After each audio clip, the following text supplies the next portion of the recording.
Welcome everyone to the Sleepy Time podcast where I'm Matt. I'm Adam. And I may fall asleep while recording this. It's later than we usually record the NormalCast this evening. Because life is busy, things happen, but we're still recording later at night to give you people what you want. When do I release these? Mondays at 7 a.m. I think. The arbitrary time I chose. But anyway, we've got a wonderful, wonderful podcast to talk about. Things going on in the movie world. So let's just get right into it, because this was a week with some trailers, and I want to talk about them. I am going to apologize. I have a cold I'm fighting through, so if my voice falters, or I'm extra nasally, or I just say something dumb, blame it on the cold. I'm sure it's the cold's fault. For mine, blame it on the alcohol. Have you been drinking? No. Anyway. I like to preface it just so I don't get fun of it. So, Hellboy released a trailer, and there was a red band as well, because they officially announced this will be R. Oh, I don't think I watched the red band. He says like one F-bomb. Okay. Whatever. It's like with the Logan, they released a red band, and like only one tiny thing was different. But anyway, yeah, so your thoughts? I thought it was cool. Like, I'm very unfamiliar with the Hellboy franchise. I didn't see the other movies. I like David Harbour. I think he's probably going to be the best part of the movie. There's some red flags in terms of like... There's a few red flags, but I'll get to those in a sec. In terms of like maybe either tone or like I can tell the climax might be just a big beat 'em up climax.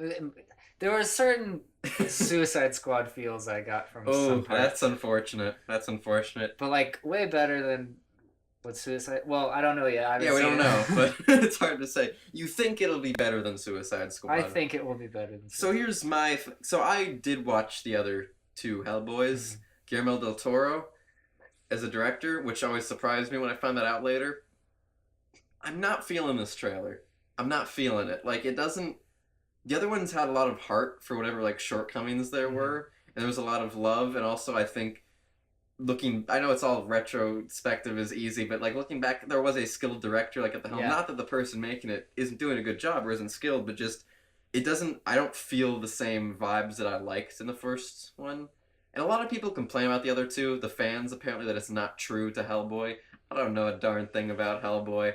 I don't know what the hell he's about. But I liked a lot of what they had, and especially the actor who was Ron Perlman.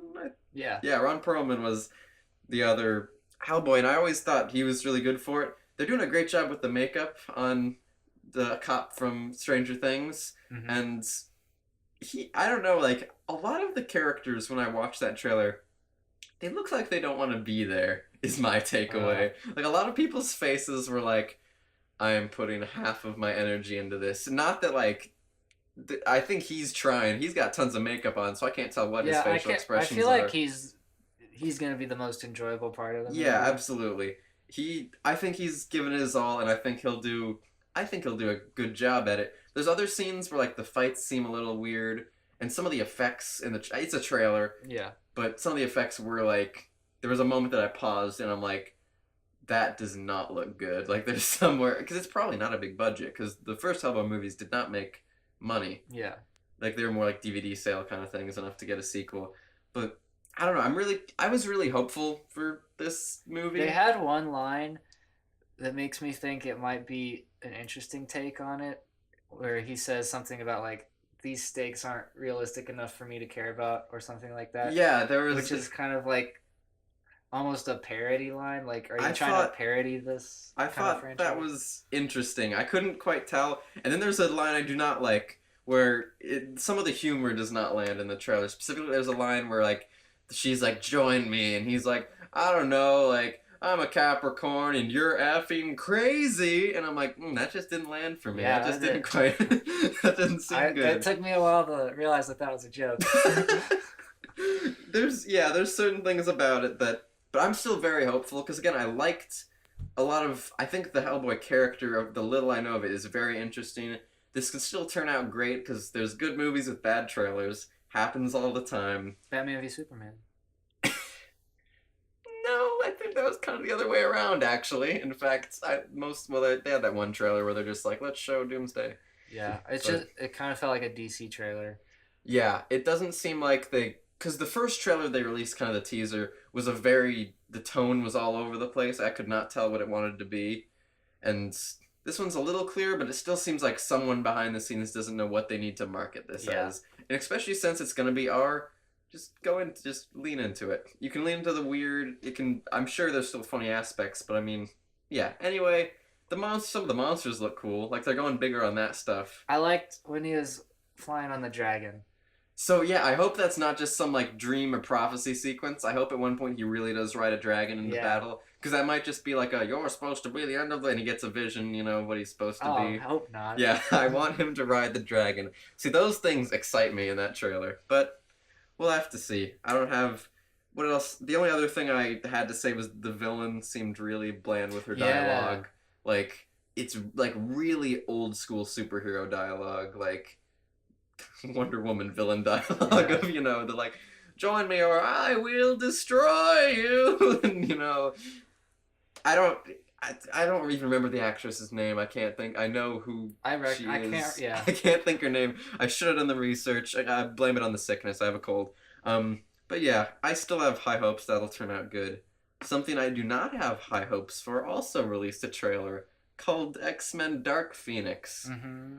I guess I'll go first here. It doesn't look outright terrible. That was the main thing that stuck out to Yeah, me. so it's not a movie where I'm like, oh gosh, that trailer looked awful. But it's still a movie where I see the signs of where, if it's like Apocalypse, and also, it's a movie that had 3 months of reshoots, I can see signs where it could start being bad. And I want to hear more of what you say, because I have a couple other things to add after that, but I need some of your raw thoughts. I kind of like the trailer just in that it seems a lot more competent than it could have been. And, True. True. And like some of the things looked really cool. Like the last scene where she does the train. I thought that sequence has potential to be really cool. It looked really cool when the train was flipping and all that, but also the way she's just standing there and the glow, and she's just like, it's becoming one of those things where I can get really bored with just all powerful characters, and that's what Dark Phoenix kind of is. And they're putting her in a position where it's like, how could you possibly fight that? So that doesn't mean the movie will be bad. That could mean they find a really creative way to do things.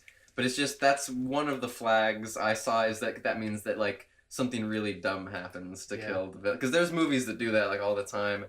Like the villain's like so powerful, like a Four Stick, like the Fantastic Four movie where nothing can touch him, and then all of a sudden he just lets them like kind of hit him with rocks and punch him once and really slow fireball. And Reed just kind of punches him real slow a few times. It's like, I guess they just stopped trying. So I'm hoping that doesn't happen. Yeah, I'm having a hard time caring just about the Dark Phoenix story in general. Because also, some things seem similar to X-Men Last Stand, which isn't nice, because even though people say like, oh, I didn't do it right, I've still kind of seen some of these beats. Especially there's a scene I did not like in the trailer where like Beast is like, Charles, this is all your fault. And I'm like, it's really cardboard dialogue to put in a trailer when I don't know the context. Yeah, that's a bad friend too. It's a bad friend, and is it implying that the same thing, because it was all Professor's fault, and that's what everyone was saying in X-Men Last Stand. That's a similar thing. I'm like, we don't need to hit that same territory. But I don't know much about the Dark Phoenix itself.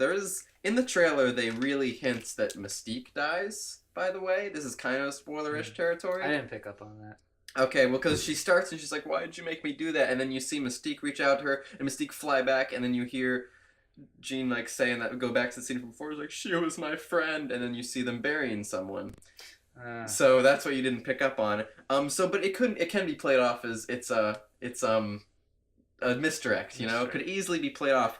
And then there was an interview where someone asked director Kinsberg, so are you killing Mystique? And he went, yeah. He essentially said, yeah, we want to show early on, like, just we want people walking in to know this is a movie that will shock you.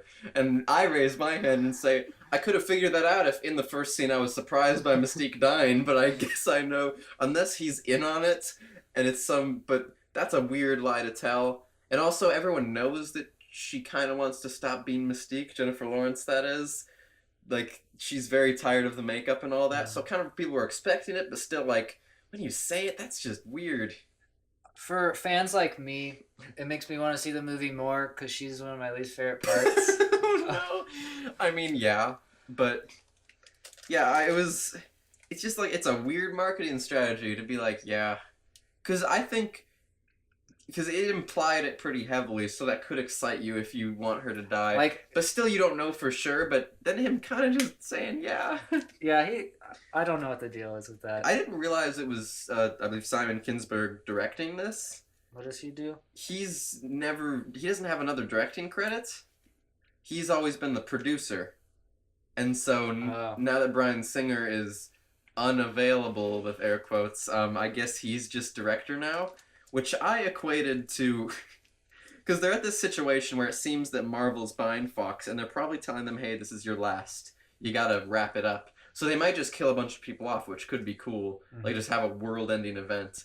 And then Dark Phoenix wins. And then throw it at Marvel and be like, here, take it. And it's kind of like, I equated it to, they're throwing just a messy plate of food at Marvel's table. Like, you ordered this, like, here it is. And then also you realize then that instead of the usual chef, who is the restaurant manager, has decided to be the chef for the day. Because that's kind of what is happening. So... I didn't realize it was just a producer directing it. It's probably like so many people are trying to figure stuff out that they just go, oh, he's the director, I guess. Yeah, Kinberg. And that doesn't mean he could very well know how to direct a movie. There's people that understand directing and haven't directed before. It just surprised me that I looked at his directing credits and it's none. Yeah. It's all future movies, so that's always fun. But amidst these trailers that I have mixed thoughts on, this is my turn to gush. On Detective Pikachu released a full trailer. I guess it's their second trailer, technically. This is my wheelhouse, so I don't think Adam's watched it. I didn't specifically tell him to. No, I didn't. He doesn't have a connect. This is my time to gush. It's actually good. Like, this trailer was a good trailer. It was really fun, lighthearted music. It showed really fun action scenes. I'm talking... These people making this movie... I've been watching Pokemon stuff for a while, so that's why this is my wheelhouse. The people making this have love for Pokemon. It's not just, I saw the Mario Bros. Cover art and we're making a Mario Bros. Movie. Have you ever seen that Mario Bros. Movie? No, I've heard about it. We need to watch it sometime. It's like, it's one of those like kind of cult, like, it's a bad movie, but like, it can be very like, this is weird to watch, you know? It can be enjoyable. We should watch it sometime. But this is made by people who get it. They're doing a great twist on it. The dynamics are really fun. I'm talking like, there's so much love like hidden in the background even. Like, this game, it's very much like a detective story, but there's a scene just like real quick in the trailer where like there's a Pokemon just standing on a table, and in the background you see statues of what gets into really Pokemon lore of like, the gods of space and time and the god of Pokemon that like created the universe, which are Pokemon. And it's like, I don't care if that's just a background element. Someone played Generation 4 and knows all the lore of those games, because that's where those are from. And that's so obscure, you didn't need to put that there, but I appreciate it. There's so many Pokemon that look amazing, awesome Easter eggs everywhere. A big thing they did, there's a Pokemon called Mewtwo that they showed would be in the movie from this trailer. Now I'll explain. Mewtwo, that's M-E-W and then T-W-O, 2.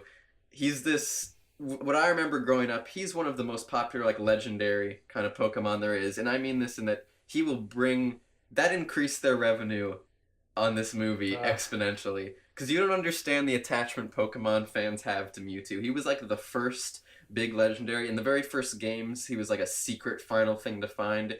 He's this genetic experiment where there's a Pokemon called Mew, and they found some of its DNA, and it's this like really rare thing, and they think it's the origin of all life, so they try to recreate it, and it's like this vaguely humanoid like looking thing. I can probably find a picture real quick for you, but it's this lab experiment gone wrong. It was tortured and stuff, and it has really strong psychic abilities. It was the first story I saw as a kid where it like lashed out and killed all its creators. They do it, you know, off camera like old cartoons do, but they show, you know, he killed his creators, and he's trying to figure out who he is, and it's a Pokemon that everyone loves. And I'm telling you, by putting that in, all the people that were on the fence will go see it now that are Pokemon fans. Pokemon still does this when, like, they have a new game they're not sure about, they throw Mewtwo in as a purchase bonus. When when they like their movies are declining, their animated movies are declining in viewership, they find a way to put Mewtwo in it again and advertise the heck out of it.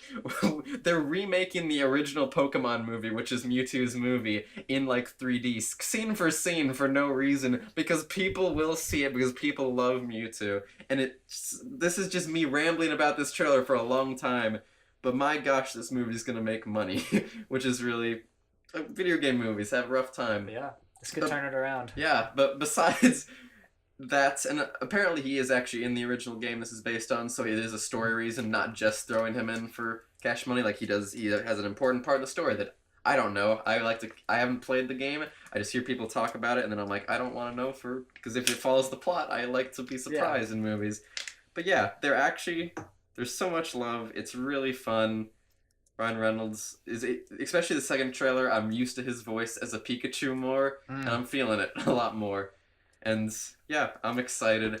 That was the Matt Marino gush hour for his Pokemon love and how they're doing this movie right. Anything to add to my madness? I need to take a drink of water because again my throat is dry. I have little to add, but I'm very excited for you. Thank you. All right, we're moving on. That's our trailer breakdown. So, the Oscars happened last week. They did? Yeah, we were there. We not at the Oscars. We were watching them. I was about to say. I would have remembered that. It was the alcohol. Kind of forgot. But man, if we could go to the Oscars one day, I'd want to wear something so ridiculous just so everyone would remember me. I think the less you wear, the more they remember you. Are you saying like naked, or are you saying naked would be the most memorable? They'd never forget. Yeah. No one would forget the time they invited some indie creators and they both showed up naked. Just like, well, never again. And we ruined it for every aspiring creator. No, we watched them, and whatever, people, I don't even want to, it's been far removed. I don't want to talk about any of the winners or upsets or anything. I'm talking about how, so Roma won like 3 for like cinematography, directing, something else. The director accepted like 3 awards or something. It might have been 2. Script? Was it script? No. No. Spike Lee won for screenplay. He won for originals. Oh, what was it? I don't remember. Okay, move on. Oh wait, was Spike Lee adapted? Oh, Spike Lee was adapted. Okay, so it might have been screenplay. Okay, moving on. You can tell we really paid attention. We did at the time, but that was a week ago. Feels like a year ago. Anyway, it won a lot of things. Movie theaters are mad because it's a Netflix movie. They said, I forget which theater specifically, they said Roma's wins devalue the Oscars as a medium of giving awards. Adam, do you agree wholeheartedly with this? No. I may disagree half-heartedly. Yeah, it's more of like if someone yelled that at me, I'd be like, no. Yeah. like what? Because why? Like, why do movie theaters have a valued opinion in this? Because they say this is just Netflix self-promoting. The Oscars thought it was a good movie, so they nominated it. And there might be some, what's it called? Lobbying on behalf of... Oh, there's a lot of... Yeah, that's a good word for it. But, like, yeah, they campaigned for it hard. And yes... Campaign. Yeah. And yes, I'm sure they put it out there so that Netflix would have Oscar wins. Because, like any movie studio, you campaign for your movie so that you can say Fox has won 20 Oscars by now. Yeah. And Fox Searchlight has made, like, 3 Best Picture winners. Like, that's what everyone does. They're just sore because it's streaming and it's taking away... Because the economy of movies is shifting away from theaters some. It's declining. I don't think it's going to go away completely, but they still are mad at Netflix for existing, is basically the bottom line. Oh, so they're not really mad that they won Oscars, they're just mad they exist. They're mad that it exists, which is when most people are screaming anything and throwing many accusations out, it's usually just they're just mad you exist and they're just looking for reasons. That's and because they said that Netflix should be classified as making television because they're not. But I say if they made a movie, it's a movie. Yeah, if it's a TV movie is still more of a movie than a television show. I agree, actually. It's just, I don't know. It's just clearly they're in a bad mood. They're just all sore about it, and there's so little to say at this point, but I wanted to bring it up. They care too much. Oh, this is a good question, though. What? Like a TV movie, does that get nominated for an Oscar? I thought that, so Oscars, I think, don't TV awards have, when there's a TV film? Yeah, like in the Emmys, there's best TV film. Yeah, so I think those just get awarded there, but not at the Oscars. So I think there is a question, I think should Netflix be categorized as a TV movie? So, because Well, Netflix has movies, though, so I guess... Okay. Yeah, they have movies. And also, I think streaming is... Because it's not televised, the definition of TV. So I think if they're going to try to be they should be classified, I'm like, well, no, if anything, they'd be classified as streaming, which doesn't technically have... that. There's the streamies, I guess, exist, but that's not for... That's more for other stuff. I think it's fine, because also, if there was a TV movie that was really good enough to be nominated... Because usually if a TV movie is really good, it doesn't end up being a TV movie, if you catch my drift. That's usually true. someone... And Netflix does run them in theaters for a short period of time. Because you have to do that for the Oscars, and that's the only reason they do it. Do you still have to do that? I think so, because I did hear The Irishman, which is Scorsese's. Yeah. Scorsese's? Slesley's is going to be put in theaters for a little bit, too. It's going to have, I think it would be a full country one, not just, one place in LA, so... Well, if it's on Netflix, I probably won't go to the theaters. Yeah, right, they might put a delay, but... I don't know, if it's, If people like it, and it won't be on Netflix for a couple months, I might go see it, but... If we want to talk about it on the podcast, since, the podcast affords us so much money that we can just, spend our budget on going to see movies anyway. You don't need to get into our financials. So that's just a weird thing. They seem really sore about it, but it does, it is weird to think about. It's streaming on your computers and TVs. I understand that it's not, what you typically call a movie, because normally you think theater, but I don't think that defines a movie. Yeah. And it is... TV movies usually... I feel like they get put somewhere else if they're really good enough, usually. And I think this was an argument that was settled last year with Mudbound and stuff. Yeah, I think we're past this, and movie theaters need to get over it. Yeah. Agreed. Moving on to our headlines here. So Rotten Tomatoes had us. Do you know recently about the thing that happened with Captain Marvel and Rotten Tomatoes? So I'll fill you in if you don't. No, I don't. Okay.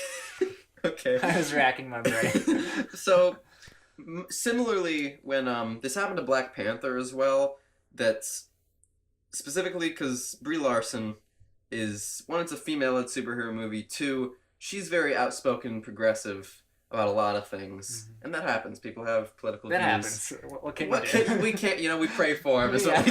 I'm kidding. We... I lost my train of thought so hard with that joke. So people got together, hashtags. There's been people that follow me on Twitter that I've actually seen hashtags of them boycott Captain Marvel because they don't like her for these reasons. And they all went out en masse. And Rotten Tomatoes lets you say I want to see it or I don't want to see it. And usually the score is high because if you log on to look up a movie and give usually it's because you're excited for it, not because you're I saw a trailer and I'm so not excited for it, I've got to let them know. So a huge amount goes, dropping the percentage drastically.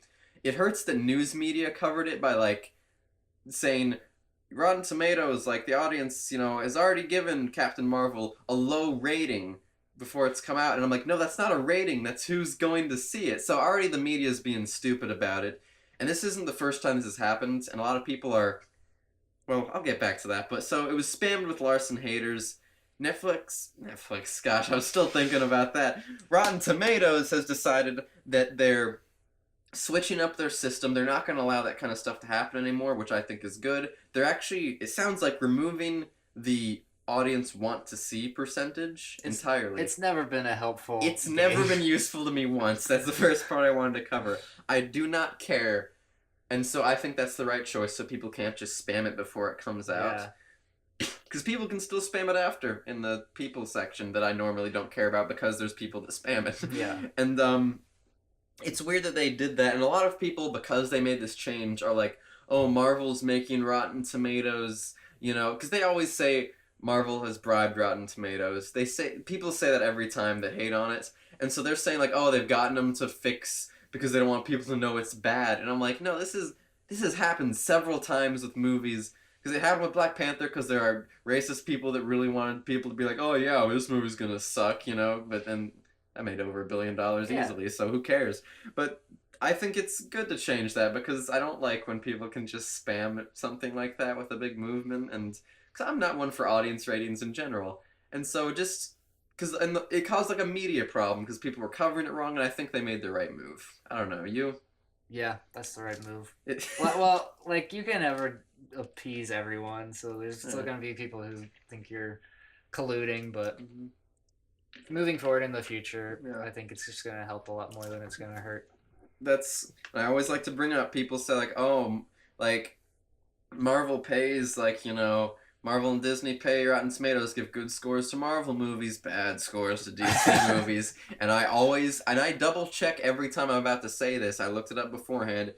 Warner Bros. Is a part owner of Rotten Tomatoes, so take that how you want. They can't even get their own site to give them good ratings. Except Wonder Woman, because it was actually a good movie. And, like, it's not Rotten Tomatoes that's giving the Gotta blow my nose, so I'll be right back. I'm scooting away. It's an aggregation of various critics who have no affiliation really with Rotten Tomatoes other than that their reviews are on Rotten Tomatoes. So absolutely. They have no stake in it to... They'd have to go and individually bribe the Washington Post reviewer, the LA Times reviewer. And maybe you can do that, but also anyone could do that. So I think it's weird to just throw that at. But anyway, so there's that change, and also a little change that people have noticed. They're making median scores harder to find, which is, they have the tomato meter, which is percentage of essentially thumbs up, thumbs down, fresh or rotten. I did fresh. I've combined them into one. And the median score is the one that's the out of 10 average. Oh yeah. So they made that a lot harder to find and see, and I think that's weird. Do you ever use that score? First, I'm gonna ask. No. Okay. I never see it when I... Well, see, that's the problem. They've made it smaller and smaller, and now you have to hit show me more, and now there's a drop down, and then it shows it, which is... Because here's my thing. I use that score all the time. You can't see it on their mobile version. There's no way to see it. There might be now that they added the show me more option, but it used to be you can't even see it on your phone, so that might have been why you've never seen it. But because I look things up on my computer still, because I'm old-fashioned. But... Sorry? Use a computer? What are you talking about? I'm an old man. What can I say? But the reason I like Rotten Tomatoes is because it has both. It has people percentage-wise saying thumbs up and thumbs down, and it also says the average rating every reviewer gives it out of 10, all median together. And to me, that tells the fullest story of any review site, because if something's got a 98 on Rotten Tomatoes and the average is 7.5, I want to say Bumblebee was something like that, where it's this is a good time. Not movie of the year, but this is a really good movie. Enjoy it.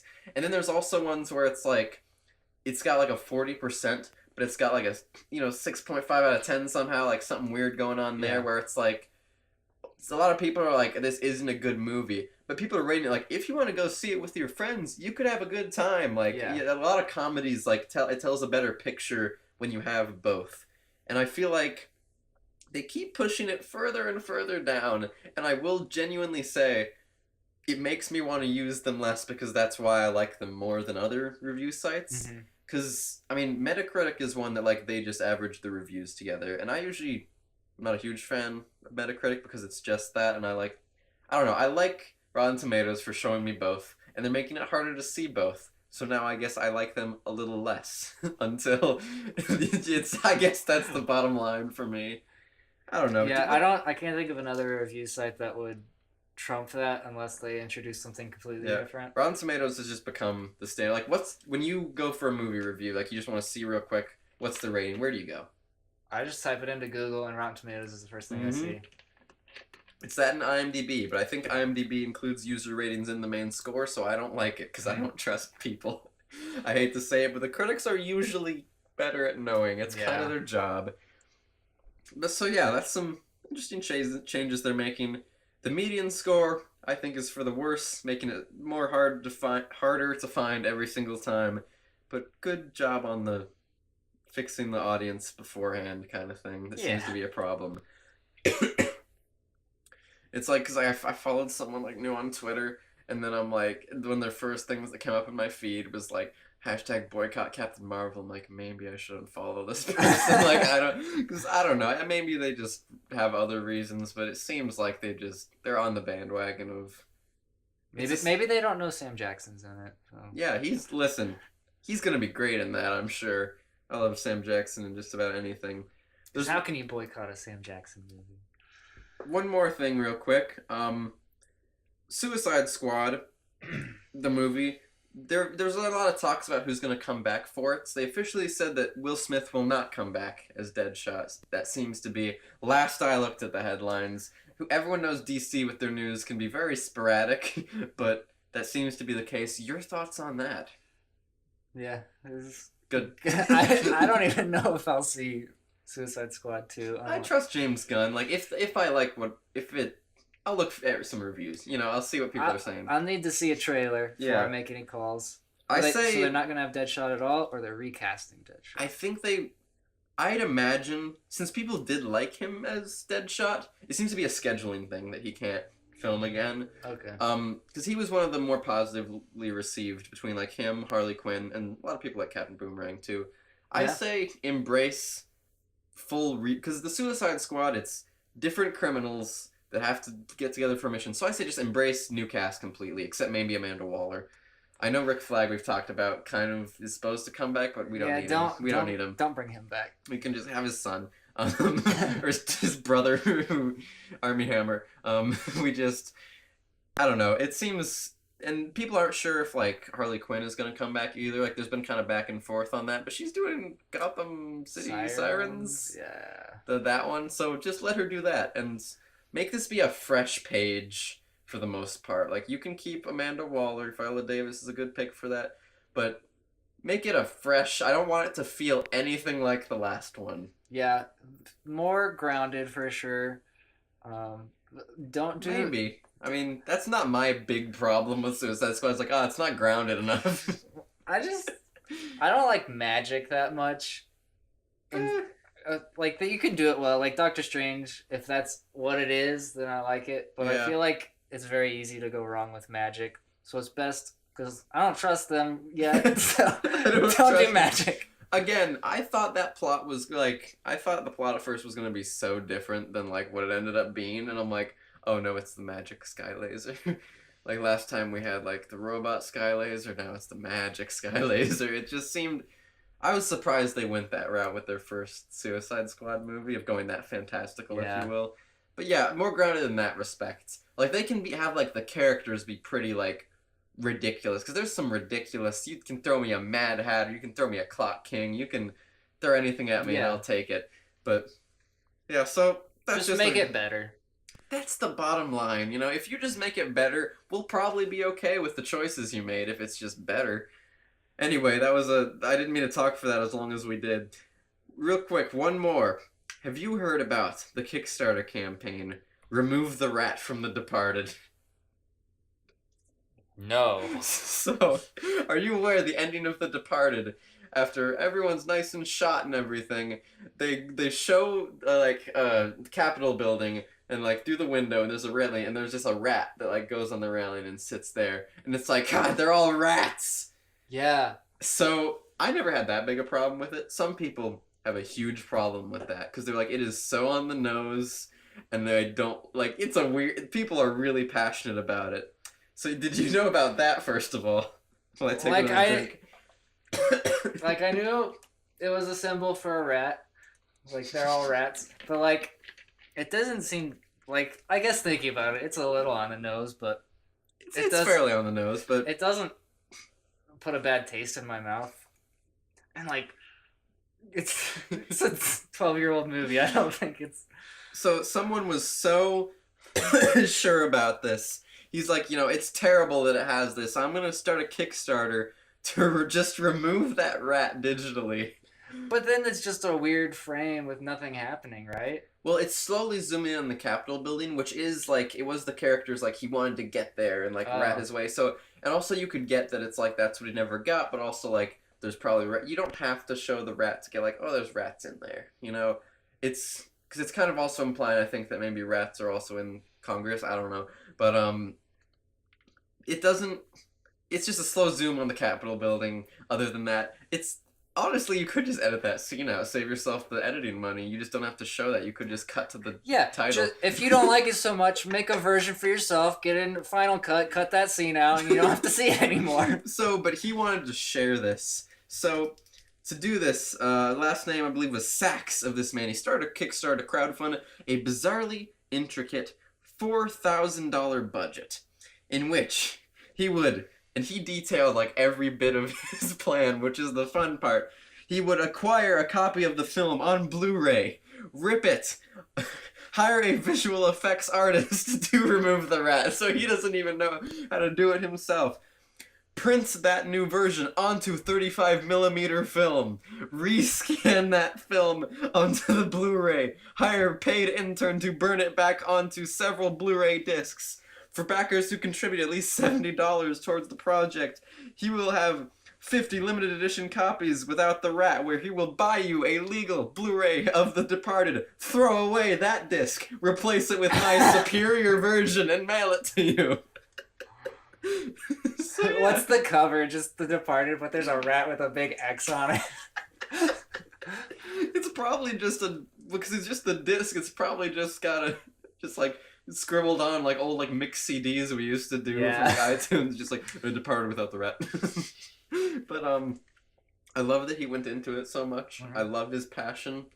Someone very easily removed the rat just for free and put it like somewhere. It's like, hey, I've done this. Download link here. But like, yeah, I mean, if you guys want it like that, that's fine. I'll probably watch the original still. But... So yeah, and surprise, surprise, this was shut down by the company. Is it Warner that made that? Who? Oh shoot, I don't remember. Whoever Scorsese does it with. Who made The Departed?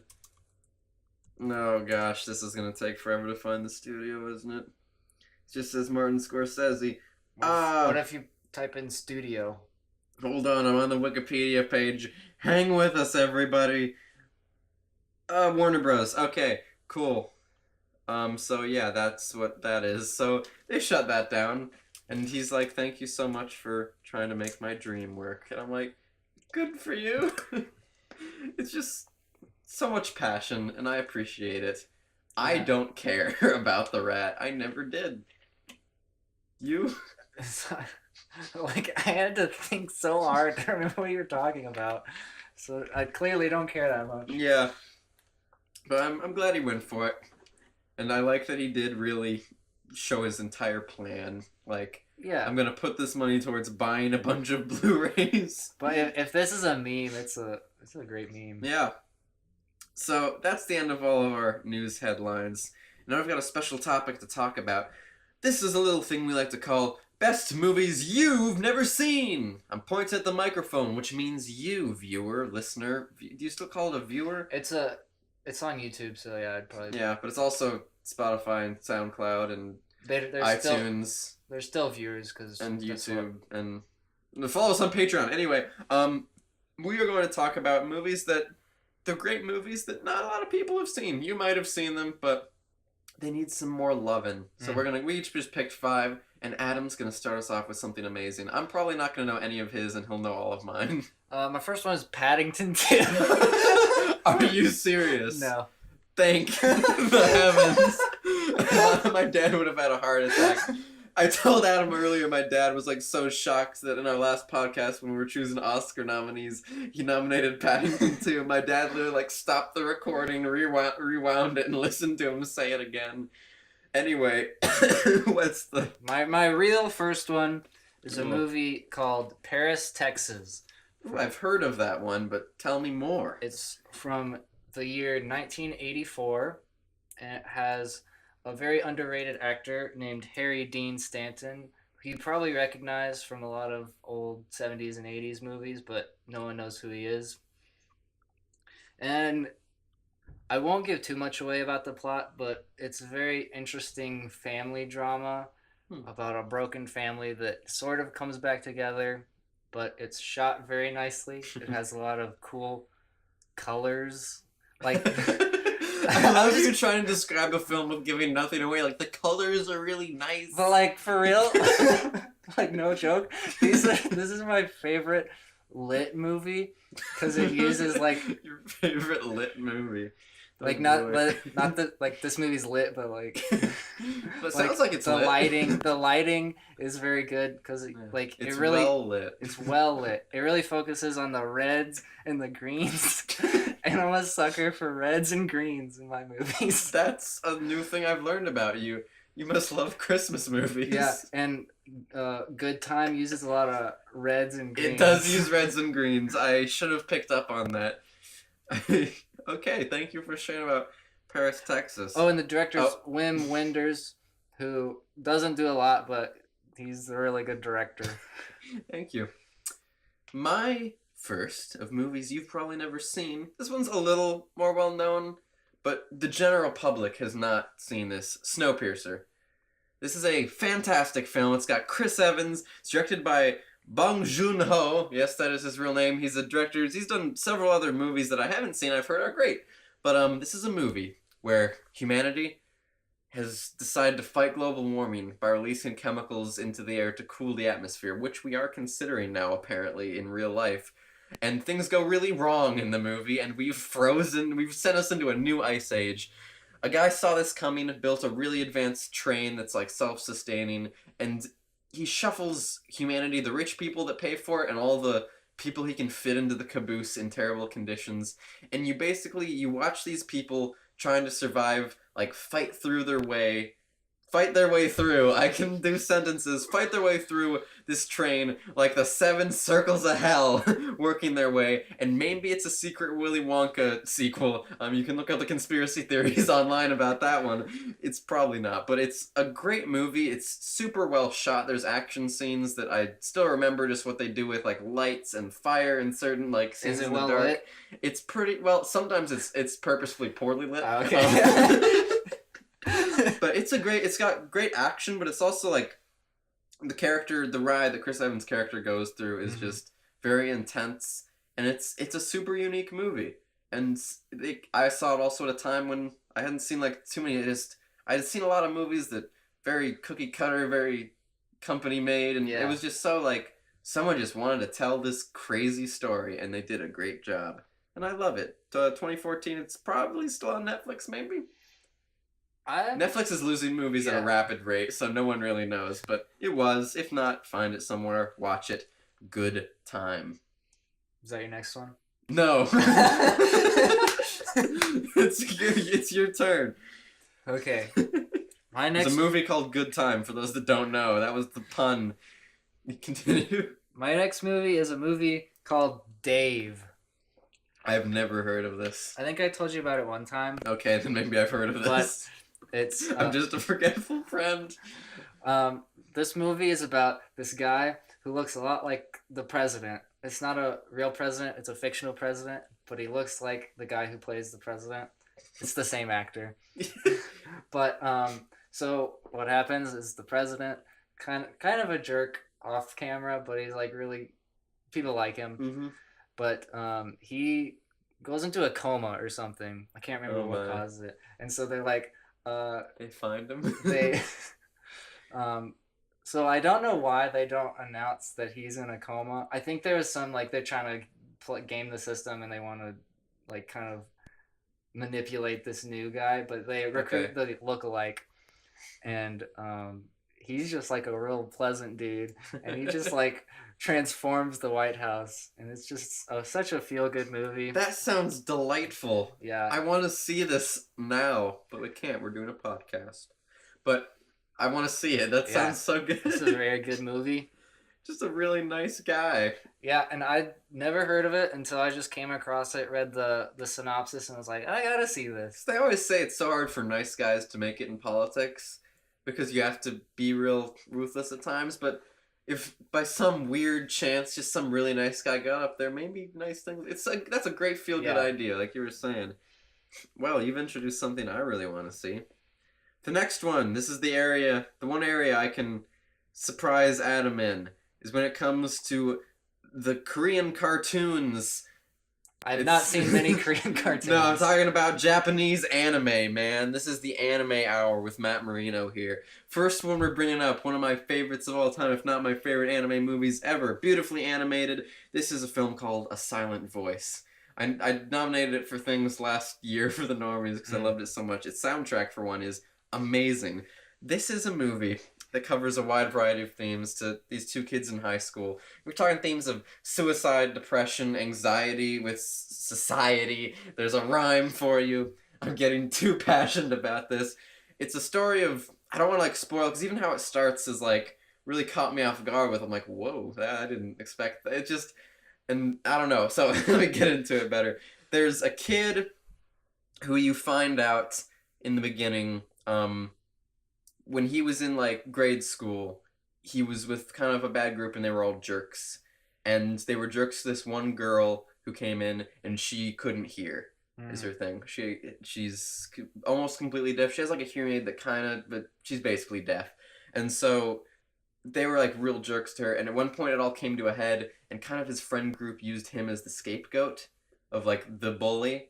And so he lost his only friends and everyone in the school saw him like terribly. And then we just, because we start with him in high school, we cut back to that real quick, and then we're just in high school through the movie, and he has, like, such social anxiety, and he's become a nice person, but everyone views him the same, and it's this really interesting way of looking in of how, like, there's times they draw it as he's walking through the hallways, and he tries to, like, look around at people's faces, and he sees these, like, X's on their faces, because he just can't even imagine, like, talking to them, and he assumes they don't want to talk to him. And he tries to reconnect with the girl at one point because he's been meaning to like apologize to the girl because he's become like a much better person that he bullied. And then they actually get to know each other and they communicate through sign language adorably throughout the whole thing. It's got like some hints of like romance, but it's just all these characters and he starts getting other people into his lives. Some people though of the old group like come back and he tries to connect with them and then things come to a head. It's got people denying what really happened. It's got so much depression, but it's still like political intrigue. No, but it's still like it's got such a hopeful message. It's a great film, and the soundtrack is great. It's funny, it's sad, it's got all the things you want in a movie. It's one of my favorites to come out. I want to watch that one with you sometime because I think you'd enjoy it. Because it's just a good character drama that's animated. Yeah, it sounds really interesting, like the way they're dealing with like social anxiety, especially. And the intro song somehow is "My Generation" by the Who. The Who. The Who is, and it works way too well. It's like because it starts with him older, and then like a thing happens, and then it uses that to transition into showing him as a kid, and then you go into like that, and I'm like, that worked way too. Because usually it's like an anime song, like it's sung by a Japanese artist, and like. So now for the first time a movie released there where they didn't know the words and just had to kind of swing along into it and I knew the words and it fit really well. But yeah, and I love that song more because of that movie because I've envisioned that beautiful animation as well. So that's mine that I really recommend to people. I am interested. Yeah, I'm glad. So my next movie is a movie called Body Heat. That sounds familiar. Tell me about it. So it is Lawrence Kasdan's directorial debut. It has one of my favorite actors, William Hurt, who I think is underrated. I don't remember. I'm going to Google him. He plays, what's the general in the Marvel movies? Oh, Thunderbolt Ross? Yeah, he plays T-Ross. Cool. But this is like... But he has a lot less hair in real life. Yeah. Sorry, I'm looking at pictures. Great for an audio podcast. Look at his hair, bro. Dude, look at this. I'll look at this. I saw this picture earlier. Like, let me pull up from my phone. No, please continue about William Hurt. So this is... Body Heat is like kind of it's not modern because it was made in the 80s, but it's kind of like throwback to like a noir feel, so kind of like a 40s type story of what that would be like. And I'm blowing my nose again. Don't worry about me. Keep talking. and all I remember is the plot is very interesting You and dropped your phone. oh my. All the people saw that. You see, I like that we could have not called it out. I just had to call it out. Sorry, keep talking. So the plot is very interesting. It has a lot of interconnecting things, but essentially it's like this affair that goes wrong with these two people. Both people are pretty attractive, so I would say. And it's just very well written. I think it pays off everything it sets up, and like it kind of shows the darker side of what humanity can be in a lot of ways that noirs do. But I really like just the feel of it, like kind of the throwback feel. And like honestly, I can't remember a whole lot about the plot, so I can't speak too much. But it felt good. It felt real good. And I do want to see more of that actor, Mr. Hertz, because he seems good, but I just see him in like random side roles now and then. Yeah, he's relegated himself more to like side characters, but in the 80s, he was popping them off, and they were all really good. Popping them off. All right, I'm intrigued, Adam. I've got one that I know you've seen, but it's one that a lot of people, especially our age, more of, like, this is one my parents may have seen, or a lot of older people just kind of are like, yeah, 12 Angry Men. I know it, but they haven't really seen it. 12 Angry Men. This is 1957. It's black and white, so buckle up, everybody. Directed by Sidney LeMay. LeMay? Or LeMay. Oh, gosh. I don't know these people. Loom it. Loom it up. So 12 Angry Men, it's like based off a play, right? Maybe? Yeah. What's his name? Okay. Look it up. Look it up. Pull up his picture. Okay, I don't know the picture. You won't tell me the name, Adam. Just keep continuing. So keep continuing, I will. 12 Angry Men is delightful. It is 12 rather unhappy men that are a jury. They've just finished... Is it Arthur Miller? Wait. Type in Arthur Miller. 12 Angry Okay, Men. we're looking up Arthur Miller. It might not be. It might be like Reginald something. Oh, God. No, it's not. He did Death of a Salesman. Damn it, Adam. You've wasted our time. This is precious. So, 12 Angry Men. You got 12 angry males that are on a jury, and there's a boy who's being tried for killing his father, you see right at the beginning, and then they're put in a room and they've got to decide if he's guilty. And they're all like, yeah, he's probably guilty. And then one guy's like, that lawyer didn't even try. Like, shouldn't we at least give him benefit? Like, if there's even the slightest bit of a doubt, that's how the law works. And so the one guy, like, they basically go through the case, just the jurors, and you find out all about the case, and you watch, like, these people's, like, tempers flare as the heat is increasing in the room, and, like, you find out more about these characters and their, like, individual problems as you also find out more about the case, and then you also, like, see maybe, like, weird prejudices that people have, and it's a super well-written movie. I think this is a kind of movie that also, like, if they ever wanted to remake it, they could try applying it to another scenario, because it's being used in, like, just a town where, like, there's a group of people that kind of look lesser down. They're all still white, but it's, like, you're from a poorer side of town, and you could apply that to so many things. I don't think it needs to be remade, because I love... They probably have tried it. They did a TV movie. Gross. Anyway, the one that they made in the 50s is great. It's super well acted. It's surprisingly shot well enough that it has variety, even though you're in one room the entire darn movie. And I didn't... Because I watched it just, like, rite of passage. I wanted to see that so I could see it. And it surprised me how much I was on board and really enjoying it. So I recommend anyone who hasn't seen it to give it a go. Yeah, it's very well written as a play. Yeah. But I think it has potential to be very boring if you don't film it correctly. Yeah, I think because the filming is what, like, really got me through that. It was filmed well. Yeah, okay, that's it. Good movie. I don't need to talk anymore about it. Your turn. Go to your nearest theater to see it. Yeah, it's there right now, I'm sure. I'm running out of water from my sore throat. So I have more than 5. So should I just do those and then, like, pop them off afterwards? Yeah, we'll do some quick pop offs afterwards. So this movie I saw pretty recently. and I just found it real delightful. It's called Paper Moon. Paper Moon. It has Ryan O'Neal, who is in Let's pull up a picture, why don't we?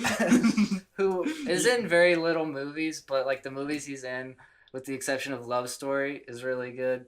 Like he's in. First one on there is Love Story. But Paper Moon is from 1973, directed by Peter Bogdanovich, and it's black and white though. It's from the 70s, so it's a choice.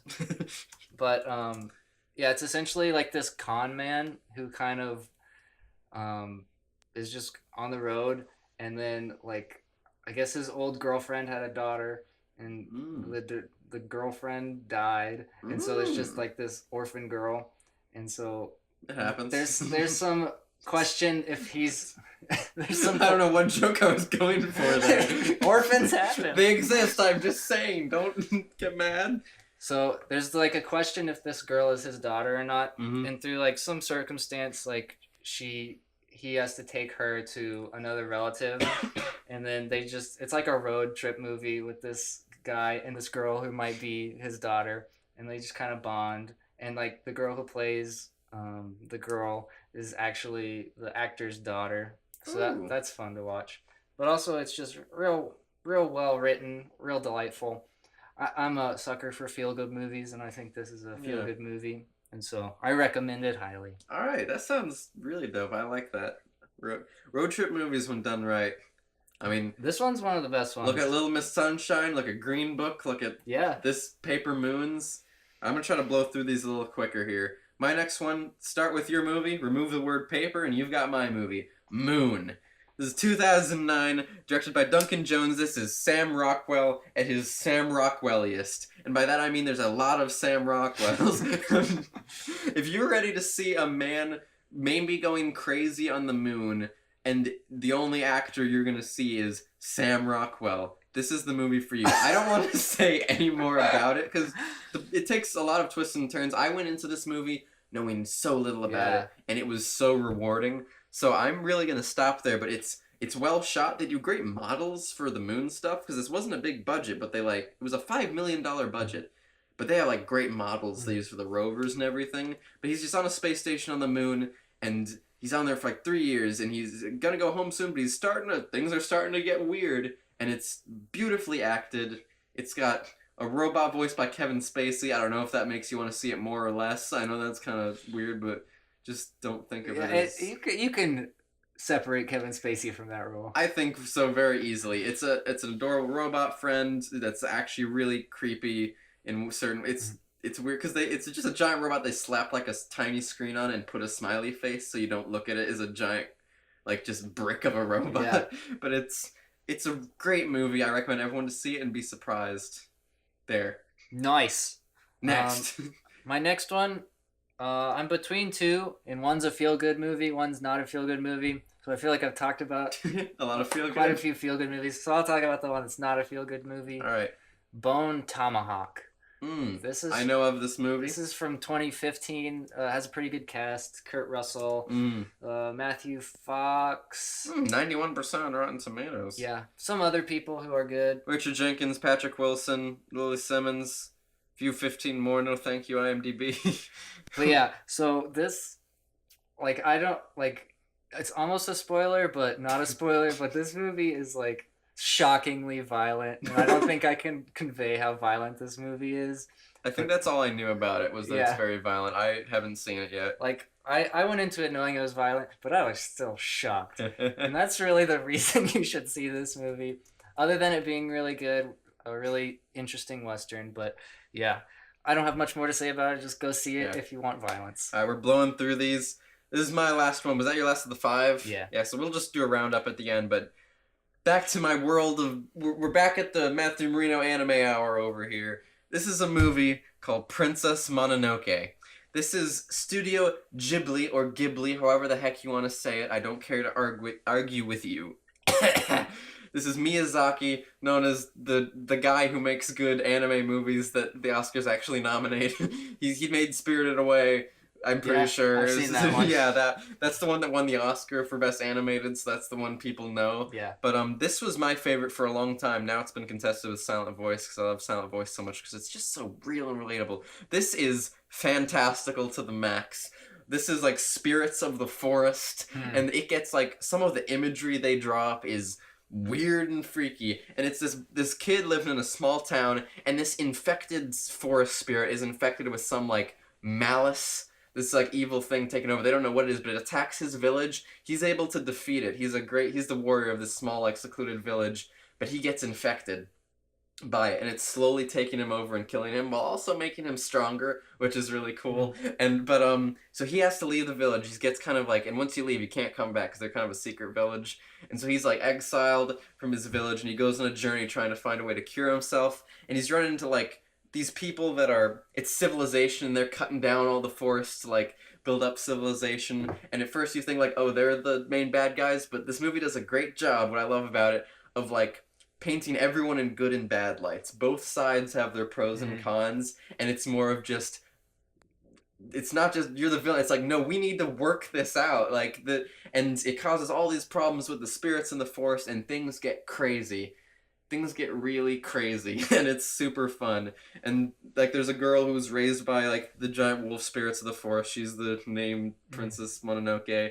That like, she's kind of treats herself as one of the spirits, and she's warring against the humans, so she's kind of caught in the middle in a weird way. But then he steps in the middle, and he's one with a cool head trying to balance it.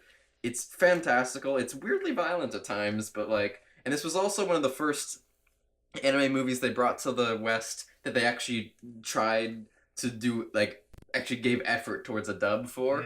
So I actually watched this one in the dub. Good dub. Yeah, that's the Silent Voice, to my knowledge, does not have a dub yet, unfortunately, but because it was a bit smaller. But this one, because the distributor, Studio Ghibli has distributors in America. They dubbed it. They used like some actual celebrities. Some of them, again, because it's their first go at it, some of them probably weren't great picks for it, but it's still like, it's good enough. Yeah. You know, it's good. But that's the thing that helps me connect more with the movie, because that's how you're supposed to take in movies, is hearing while seeing, not reading. But yeah, it's a great one. It's super crazy animation, and it's a delightful watch. I don't know if I'd call it, I don't know what to put it beside. I was trying to think, like, does this feel good? I'm like, it's got some good, but then it's got some sad. Got some hope in it. It's got some hope in it. It's got some hope. All right, now just run through what you've got left for me, because this segment's gone on way too long. Just look these up. The Way Back, Master and Commander, Predestination, and Hamlet 2. You could have given a brief description, but that's fine. Your time is up. Francis Ha is one of my other ones. Good movie. Kiss Kiss Bang Bang. It's got RDJ, so go see it. Everyone loves him now. And Good Time, the one we talked about with the vampire from Twilight, except wait, he's actually a really good actor who should get a lot more roles, and I'd be fine with him being Batman, by the way. And it's so well lit. It's got that red and green Adam loves, so watch it for Adam's sake. Alright, that was a segment. That's normally where we'd end it, but we're adding on, and we'll probably... This is going to be a long podcast, but we'll talk briefly about this. We're doing a movie of the week thing, where we watch a movie every week. Every week. I turned into Elmer Fudd. We watch a movie every week, and we're just going to talk about it. Because this week, Adam and I watched together a little movie called Do the Right Thing by Spike Lee, in honor of Spike Lee being super pissed that Green Book won the Oscars. Your thoughts real quick on Do the Right Thing. What year was this, by the way? 89. It was 89. Do the Right Thing. I think this movie is very inventive, especially for the time. Just the way it looks, and like some of the choices would not have been very customary of the time. Yeah, it's non-conventional. Non-conventional is the word. Unconventional? How do you say that? I don't know. Deconventional. It's anti-conventional. It is against all conventions. But yeah. I liked it. I did too. There's some parts that baffle me. Like, it's kind of a mess at certain points. I'm not gonna lie. Like, it's a little, like, messy. And it's like, it's really hard to see where it's going for a while. Yeah. Which isn't a bad thing in and of itself. But some scenes, like, I feel like that didn't lead to anything here and there. And also, like, there's, like, it's a mix of, like, angles that are like uncomfortable in great ways, like where it's making you uncomfortable, like camera movements and angles. And there's other times where I'm like, this is kind of a weird thing it's showing here. Yeah. I will say one of my favorite parts of the movie is Sam Jackson is like kind of half narrating the movie from a radio station the entire time, and he's like kind of removed from all the events, but every once in a while he like yells down from the window at the main characters. And it's like, because he's talking about other things, but they're kind of like relating into what's going on. And then he also summarizes like things at the end. And he's always a delight. Yeah. He's one of the best parts for sure. But yeah, people are acting like very erratically in this movie. But then at the end I realized that's kind of the point. Like it's kind of a hyperbole of like if society goes on all of those like instincts for like violence or pain, violence for violence, everyone loses their eyes. I think that was the quote that like. But then it also like I think was showing both sides, like with the Martin Luther King Jr. quote with like everybody loses an eye, but also like immediately followed by the Malcolm X quote, which is like violence might be the only way to solve some of our problems. Well, I thought that quote was him specifically saying in self-defense that's when violence is okay. Yeah. Which again, the ending of this movie is not violence and self-defense on behalf of the people who burned down the pizzeria. Yeah. But some of the other stuff kind of But like Malcolm X as a person was really into violence. I think you're right about that, how there's both sides to it. But I think in the end the movie seemed to show that nothing really great came out of it, but it still was saying like sometimes that's a part of it. Yeah. It's one that you think about, which I think is a good thing when a movie makes you think. And like it doesn't hand you the character motivations. You kind of have to think through it sometimes. Yeah, some of the characters were kind of whatever to me. Like I was really not into the instigator of it all, the guy who was like complaining all the time about everything, but then he got in the pictures on the wall and blah blah blah. I never got him one bit. I got the radio guy a little bit more, even though still like not a ton. Like he seemed to join into the thing just because he was being an a-hole, but that was overall I still really enjoyed it. And as far as Spike Lee movies go, I think this is I might like BlacKkKlansman a little better just because it has more of a story and I like things with a lot of story. But I think in terms of like the message he was trying to send, I like this message more than his other movies. Yeah, I have a quick question, Adam. How big of an idiot am I for taking like until way after watching the movie to realize that the main character is Spike Lee? How dumb like am on I? a scale from 1 to 10? Yeah, can you tell me how much of an idiot like a I am? 7. He looks younger. He's only like 32. I mean, he's already 32 in this movie, I think, if I looked up the numbers right, which is surprising. But when I look up Spike Lee, I see such a different person. So once I clicked in my head, I'm like, oh, duh, that was Spike Lee. But he's so different now. I just see him so different, specifically glasses and a hat. Yeah. To me, that really changes the person.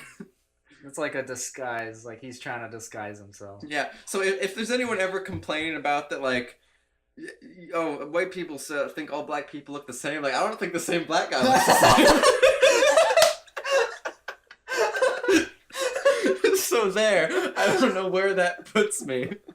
But no, just honestly, he looks a lot. I've only really ever seen him now that he's older, and so he looks a lot younger then. It's obviously the same person, so I don't have a problem there. It's just at first. But then you look at Sam Jackson. Sam Jackson hasn't aged a day. It's shocking. He looks the same in that movie as he does today. In the best of ways. He's mostly like wearing a hat in that movie too. Yeah. Anyway, that was our movie of the week. End of the day, I give it a thumbs up. You, Adam? If Rotten Tomatoes asked me, I'd give it a thumbs up. Like, no, you have to sign here if fresh or rotten. Like, no, thumbs up. It's like, listen, like, we can't interpolate that. You need to tell us fresh or thumbs up. So yeah, thumbs up. That's my rating system: is thumbs up, thumbs down, thumbs in the middle. Thumbs up for Do the Right Thing. Enjoyable movie, weird movie, but enjoyable, and that is also how I describe our podcast. Weird but enjoyable. And that's our podcast for today. I appreciate you sticking through the end and putting up with us being very tired and me being sick. But yeah, I love you for listening. Thank you for your time. And your patronage if you go to our Patreon. Just want to throw that in there.